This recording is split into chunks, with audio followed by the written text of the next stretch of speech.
Hello, my lovelies. Today we will read the fourth part of the first zone Child of the Gods, called Cabin 12 Chronicles, written by Striker Sky. Chapter 1. I thought everything would be okay. At least, I was praised by my fellow campers. The tally tree was healed, and once again the barrier was around Camp Half-Blood, keeping us and me safe. Clarice finished her quest, and surely Dad wouldn't be upset with more glory being thrown at Cabin 12, even while it was between me and the gods that I helped out. I thought Dad would be proud, happy, and praise me for a change. Instead, I walked into camp. It was great knowing that Talia was alive, and maybe it wouldn't be up to me to upset the gods for a change. Someone else would handle the prophecy I didn't even want to be a part of. I even considered things finally looking up, even if our last conversation didn't end well. Surely Dad would understand. Percy Jackson. My full name made my body tremble. More now than it did any time on the last quest. Dad? Dionysus crossed his arms and looked much taller than I remembered, more pissed than the time I argued back, or swore. Even that time I complained about food. Good thing I prepared. Hey, Dad, I said with a forced-out smile. Don't hey Dad me. You're in a lot of trouble, Perseus. I brought you wine, I said, holding it up for the gods to see, but his face didn't change. As he took the bottle and made sure it dropped on the ground. Oh, he was super pissed. I'm your father, he said, and I could tell he was upset. Why? I asked stupidly. You know what you did, leaving to save that tree, he said sarcastically, even as the girl, who was now alive, was enjoying herself. I'm sorry. I rubbed my arm, but still, he didn't waver. I know Castor and Pollux helped you, so you better confess to the whole story now. It was just me, I admitted, but it was the twins who covered for me as long as possible, giving me a dismissive wave. They already threw you under the bus, he said, with a victorious tone. Shock and disbelief hit me. They'd never, I protested. I knew it, he bit out. Victorious, and I waved a bit. I wanted to bite my tongue. I gave it away. Dad, I'm sorry. It was my fault. Castor and Pollux, all three of you are in deep trouble. And for once, I wished my dad would ignore me. I said I was sorry, Dad, I pleaded. You disobeyed me, Percy. Now you better not think you're going to that party. All of cabin 12 is grounded until I say otherwise. Dad, I protested. I mean it, he snapped. I ran my hands balled into fist. Stop running, Percy. I'm gonna let you think this is over tonight, but in the morning all three of you are in trouble, and you better not have any injuries. He yelled. Annoyed, I had even brought him his favorite wine, the one he always spoke of, but of course I was on punishment. I stomped my feet to my cabin, only to find Castor and Pollux sitting on beds. My brothers, one was tossing through a magazine, and the other was looking at some theatre book. They were both tanned and had more muscle than last time I saw them. Percy, they announced. Hardly a thing that had changed about them besides the darker tan. I couldn't help myself from running and hugging to all the boys I adored. I'm back. Castor helped me. Percy, you're okay. Pollux helped me next. We really tried to find you, but Dad caught us. They ground at the memory, matching sour faces that made me laugh. I couldn't have done it without you. Sorry. You were grounded because of me, I told them guiltily. Pollux grinned, leaning his head over mine. It's okay, Castor held my hand. We're so proud of you, Pollux said, as if on cue. Stop crying all the time, Pollux teased. Shut up. Can't I be happy? Castor retorted. I just wish Dad was proud of me, I said on reflex. Why was I scolded when I had done a good thing? Pollux tousled my hair playfully. Don't worry about Dad. He'll come around. Yeah, he's just in a mood, Castor added, giving me a reassuring smile. I sighed, appreciating their support. Thanks, guys. I just don't get why he's so upset.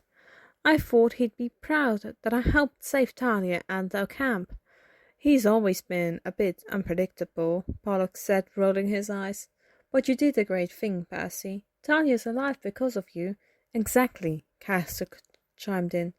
I managed a small smile, feeling a bit better with their encouragement. Thanks for being here for me, even if it means you guys are grounded too. Pollux shrugged. It's not the first time. They'll survive. Besides, Castor added with a mischievous grin, we've got your back, little bro. I thought in the morning things would change, but as soon as morning came, Dionysus was there, bright and early. Wake up, boys, come on, you know the drill. Huh? I said, all confused. Pollux had a pillow over his head and Castor was whining. No. Dad? I questioned. Get up, Percy, you have a lot of work to catch up on. I got strawberries needing planting, he declared. But Dad, no buts. Up out of bed, into the fields, he insisted, cutting off any protest. The reality of our punishment sank in as we reluctantly crawled out of bed, realizing that the consequences of our actions were just beginning. The fields awaited, and it seemed that there was no escaping the laborious task Dionysus had in store for us. It's unfair, I told my dad, a hint of frustration in my voice. I was tired of reading. Dionysus raised an eyebrow, unimpressed. Think of this next time you try and be a hero, kid. There was a hint of cynicism in his words. Punishing me for a good deed. I had to help. It was under control, Percy, Dionysus interrupted, hitting me lightly with a bottle of his Coke can. I had forgotten how big he was again. Now, keep your hands moving. I can see you, Pollux. If you even think of escaping. He pointed at his son, who was attempting to make a getaway. The lesson was clear. No escape from consequences of our actions, no matter how noble our intentions. The torture lasted 3 hours. I was tired of using my powers, both watering and growing. I now realized that why my brothers were so tanned.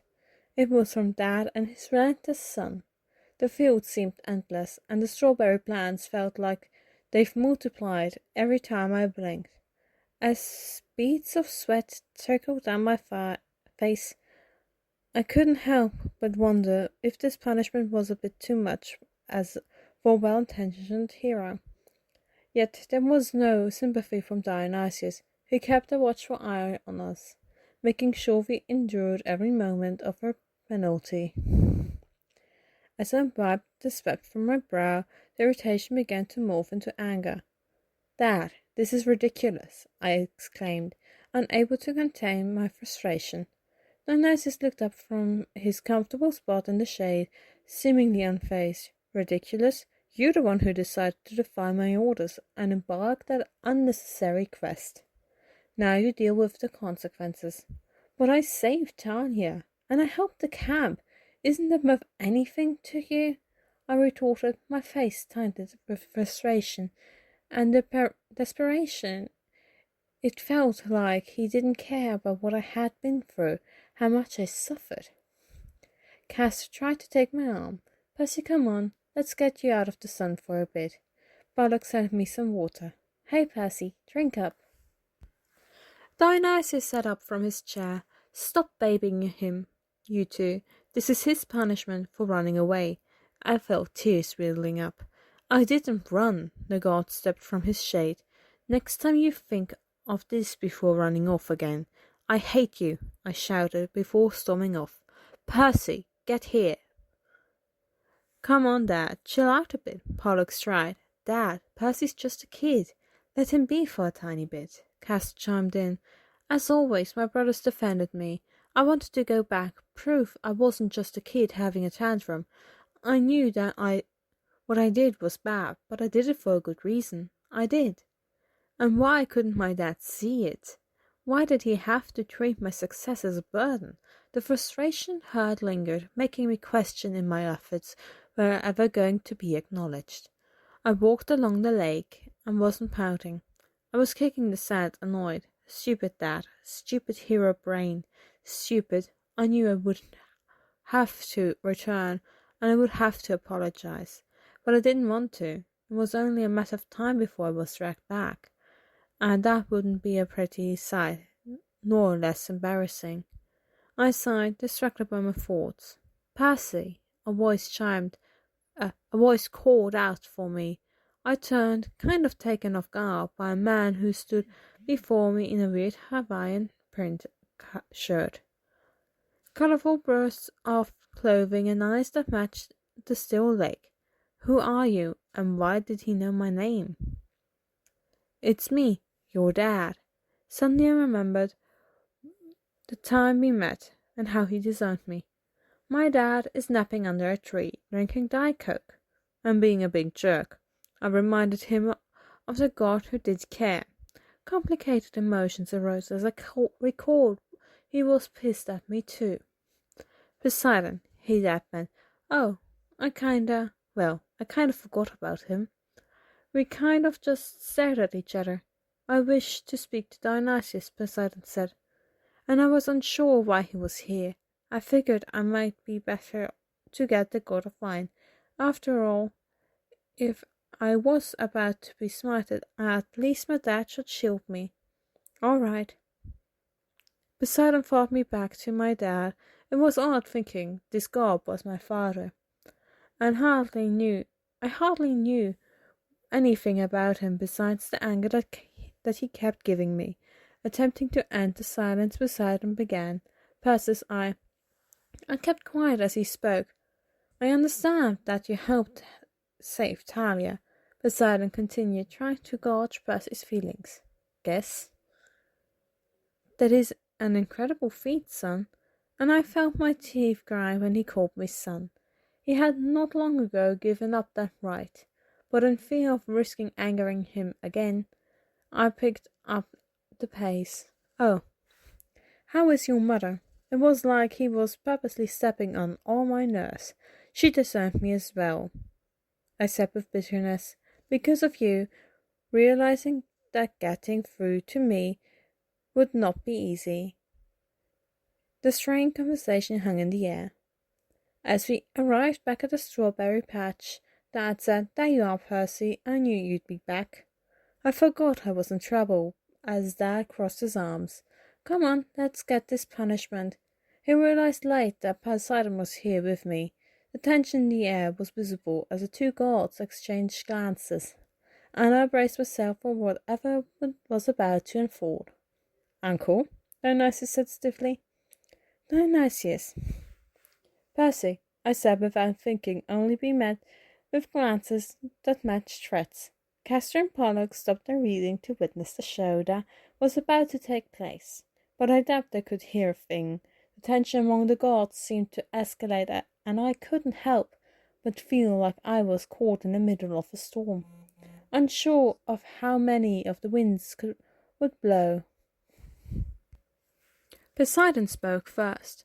"Punishment? Is it true? I heard you're punishing Percy for helping revive your barrier." Dionysus pulled me over to him, placing me behind him. "Yes, boys need to know when they run from camp, they will be punished." "I would never reward my child in such a way." He spoke all high and mighty. "Well, it's a good thing Percy isn't your child," Dionysus said snarkily. "Percy only brought glory. He broke the rules like a true hero," Poseidon said proudly, with a smile. Dad almost looked gutted, his eyes bleeding purple, his hands behind him holding me around the shoulder. Tight. Dad snapped. "And he was And he almost died like one. Dionysus shouted, almost petrified at the idea. It would have been a noble sacrifice. Beside him again, his words cut short as Dionysius interrupted. He's not a pawn. Poseidon spoke. I wish to claim Percy Jackson as my son. It was clearly a lapse in judgment of mine to disown him. Dionysius paused. There was quiet for a long moment, and I really thought he was just going to give me up. Dad? I asked, terrified. But Dionysius stared stoically at his uncle. Percy gets to choose. It's his choice. It frightened me, thinking he wanted to give me up. Dad, Dad, I appealed to Dionysus. The weight of the decision rested on my shoulders, torn between the god who disowned me and the one who should be claiming me once again.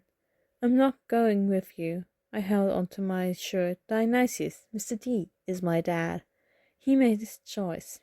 Percy, won't you reckon?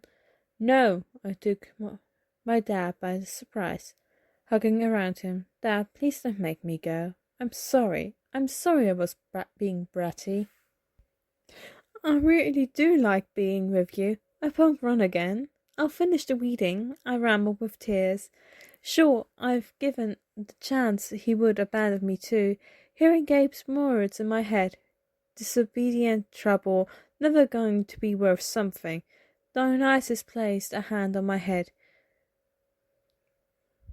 Choice was made, uncle. Poseidon scoffed before he raised. The waves pulled him away. The moment left me shaken. Dad picked me up. Were you going to give me up? Dionysus held me. I didn't want to, but if I didn't have you make that choice, he might have taken you anyway. I don't want to go. You said you claimed me. And I have. And now you have chosen me too. I'm sorry I ran away. I know, Percy. I'm really sorry He closed his violet eyes. Unusual, so hard to figure out. This time there were empty orbs.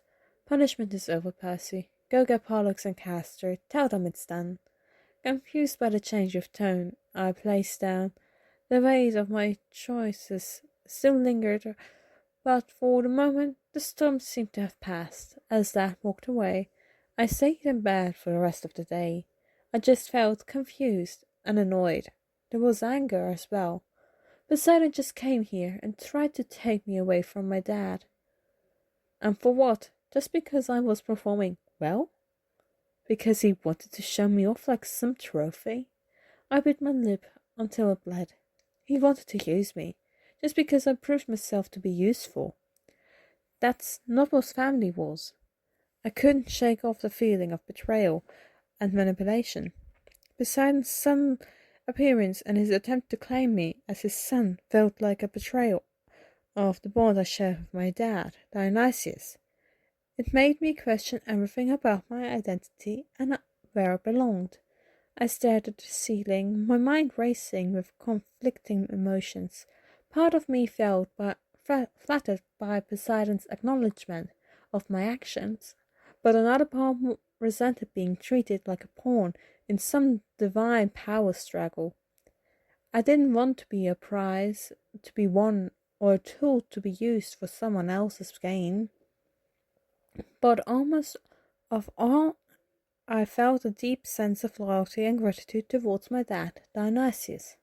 Despite his rough exterior and his tendency to be stern, he had always been there for me, even when I didn't deserve it. He was the one who claimed me as his son, and I couldn't imagine being anywhere else but by his side. As I lay there, lost in my thoughts, I realized that family wasn't just about blood ties or divine claims. It was about love, loyalty, and mutual respect. And in that moment, I knew where I truly belonged. Right here, with my dad Dionysus and my brothers Castor and Pollux. Determined to prove my worth, I made a silent vow to myself. I was going to be a better son, to show my dad that claiming me wasn't the wrong decision. I had to prove I belonged. I woke up the next morning determined I was going to be a really good reader, and I got up from bed, crashed onto the floor. I screamed from the floor, waking up both Pollux and Castor.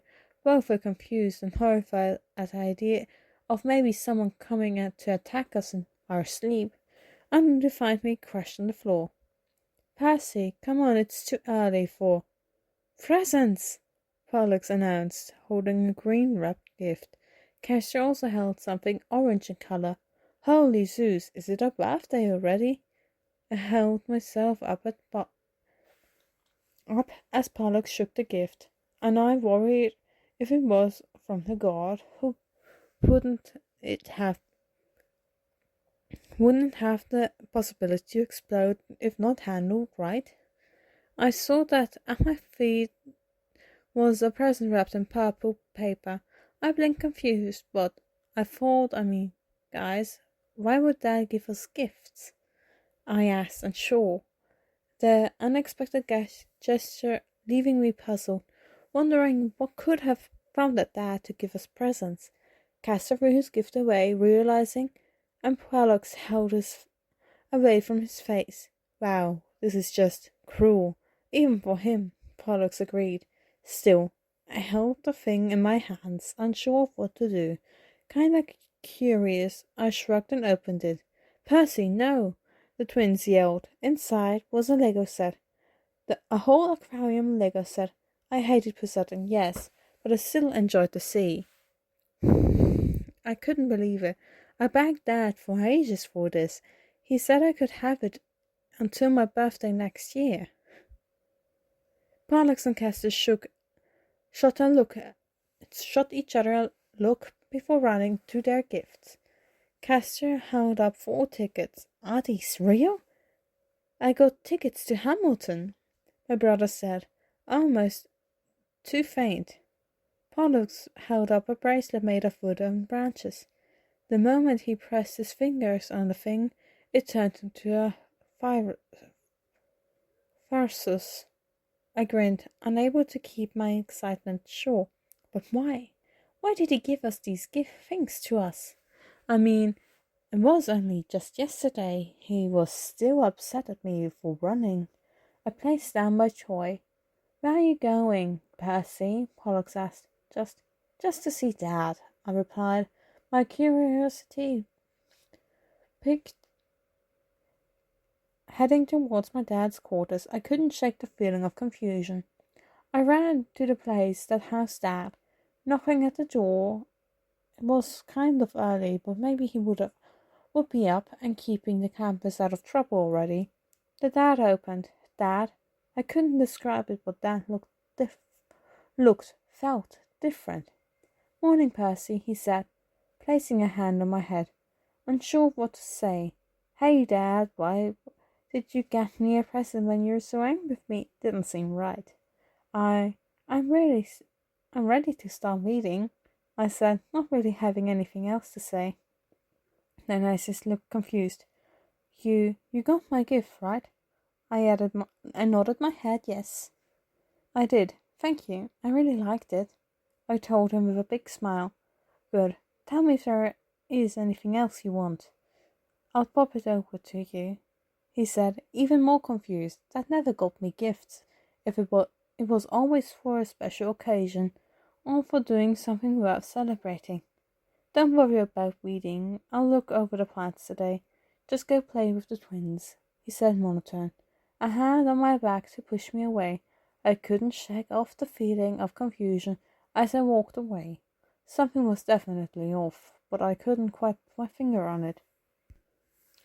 Dad was acting strange. That much was undeniable now. He was so out of character that even Castor and Pollux began to recognize it. Dad didn't get angry with us when we forgot to head to the fields. He didn't lose his temper when I almost stabbed myself with Riptide. And when I did try asking him for another set of Lego after finishing the first, he got it for me. No questions asked. He snapped his fingers and it just appeared in my hands. It was strange, and though I did get what I asked for, it didn't feel feel special, like items he gave me something before. There was an eerie sense of detachment in his actions, as if he was going through the motions without the usual warmth and affection he used to show. It left me feeling unsettled, wondering what could have caused this sudden change in him. It made me it was odd since he was still there, but I missed the angry dad. At least when he was upset, I knew he cared. Now it felt like all he could do was give us stuff, like a detached parent. I longed for the days when Dad would scold us, show his frustrations because it meant he was invested in us, in our well-being. Now, it felt like he was just going through the motions, like a distant father figure rather than a caring father. And that hurt more than any punishment or reprimand ever could. Me, Castor, and Pollux helped Dad tend to the fields, even after he insisted we could do it. He could do it himself. It was kind of quiet as I helped the little strawberries grow. Dad was ignoring Castor and Pollux fighting, and then began tackling one another in the mud. Another day, Dad would have put an end to it and sent them on the opposite side of the fields. But today he ignored them. I finally picked myself up from the ground and dirt, going to the fighting twins, and I did what I would have never dared to try, at least in front of Dad. Cut this fucking shit out, I yelled at the top of my lungs, the swears that left my mouth, leaving me feeling guilty, but I was sure this would snap Dad out of his weird funk. Castor and Pollux stared at me wide-eyed, just horror-struck, looking to see Dad's back to us as he rose. I could feel his anger from here. He was furious. He hated naughty words, and after using two, he was sure to be pissed off enough too. Dionysus, with a whole strawberry plant in his hand, said cautiously, "I really wish you wouldn't use those words. I thought I wouldn't be beaten black and blue, and I just even felt more bad. Sorry, Dad." Dionysus patted my head and walked back to work. Confused and ashamed, I went to Dad and placed my hand on his back. "I'm really sorry, Dad." "It's okay, Percy. I know you didn't mean it." "But I did. I did mean it. I just wanted my dad back." I sat at the table with Pollux and Castor poking at the vegetables on my plate. It's not that I hated them or really enjoyed them either. I got to eat dinner with the family 2 to 3 times a week, depending on Dionysus' schedule. While it was true he mostly took care of camp, I knew he also had guard duties to fulfill. But when I had first realized I was going to be staying here at camp for a long time, I got annoyed with the constant campers and the noise, and I wished for as much of a quiet dinner as possible with my brothers. It took a whole month of begging and pleading for family night. Pollux even joined me in, grabbing his other foot as he dragged us both across the dirt.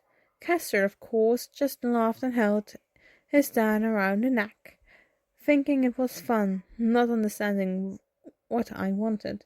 So family dinner started. I was happy, but I also felt robbed.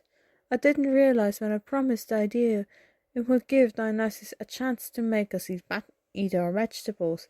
Well, the cabin 12 table, I was able to eat what I wanted, but in the house I had to eat what was on my plate, which meant lots of steamed vegetables. I really began to think he made them taste bad on purpose.